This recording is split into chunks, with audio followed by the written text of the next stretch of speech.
नमस्कार दोस्तों, स्वागत है आपका हमारे चैनल हम्बल इंडियन पर। जय माँ कात्यायनी। माँ दुर्गा के छठवें स्वरूप का नाम कात्यायनी है। इनका कात्यायनी नाम पड़ने की कथा इस प्रकार है। कथ नामक एक प्रसिद्ध महर्षि थे।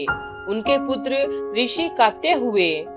इन्हीं कात्य के गोत्र में विश्व प्रसिद्ध महर्षि कात्यायन उत्पन्न हुए थे। इन्होंने भगवती प्रांबा की उपासना करते हुए बहुत वर्षों तक बड़ी कठिन तपस्या की थी।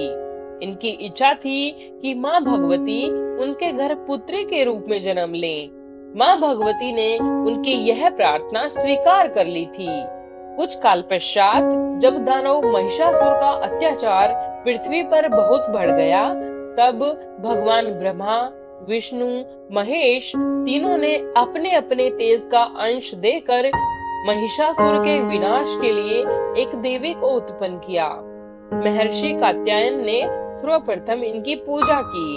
इसी कारण से यह कात्यायनी कहलाई। ऐसी भी कथा मिलती है कि ये महर्षि कात्यायन के वहां पुत्री रूप से उत्पन्न भी हुई थी। आश्विन कृष्ण चतुर्दशी को जन्म लेकर शुक्ल सप्तमी, अष्टमी तथा नवमी तक 3 दिन इन्होंने कात्यायन ऋषि की पूजा ग्रहण कर दशमी को महिषासुर का वध किया था।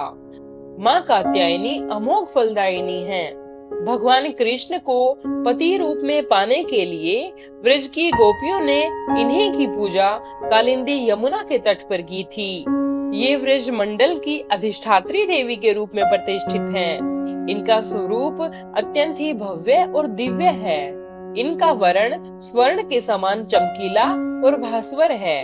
इनकी 4 भुजाएं हैं। माता जी का दाहिनी तरफ का ऊपर वाला हाथ अभय मुद्रा में है तथा नीचे वाला वर मुद्रा में है। बाईं तरफ के ऊपर वाले हाथ में तलवार और नीचे वाले हाथ में कमल पुष्प सुशोभित हैं। इनका वाहन सिंह है। दुर्गा पूजा के 6वें दिन इनके स्वरूप की उपासना की जाती है। उस दिन साधक का मन आज्ञा चक्र में स्थित होता है। योग साधना में इस आज्ञा चक्र का अत्यंत महत्वपूर्ण स्थान है। इस चक्र में स्थित मन वाला साधक माँ कात्यायनी के चरणों में अपना सर्वस्व निवेदित कर देता है। परिपूर्ण आत्मदान करने वाले ऐसे भक्त को सहज भाव से माँ कात्यायनी के दर्शन प्राप्त हो जाते हैं। माँ कात्यायनी की भक्ति और उपासना द्वारा मनुष्य को बड़ी सरलता से अर्थ, धर्म, काम, मोक्ष चारों फलों की प्राप्ति हो जाती है। वह इस लोक में स्थित रहकर भी अलौकिक तेज और प्रभाव से युक्त हो जाता है। उसके रोग, शोक, संताप, भय आदि सर्वथा विनष्ट हो जाते हैं। जन्म जन्मांतर के पापों को विनष्ट करने के लिए माँ की उपासना से अधिक सुगम और सरल मार्ग दूसरा नहीं है।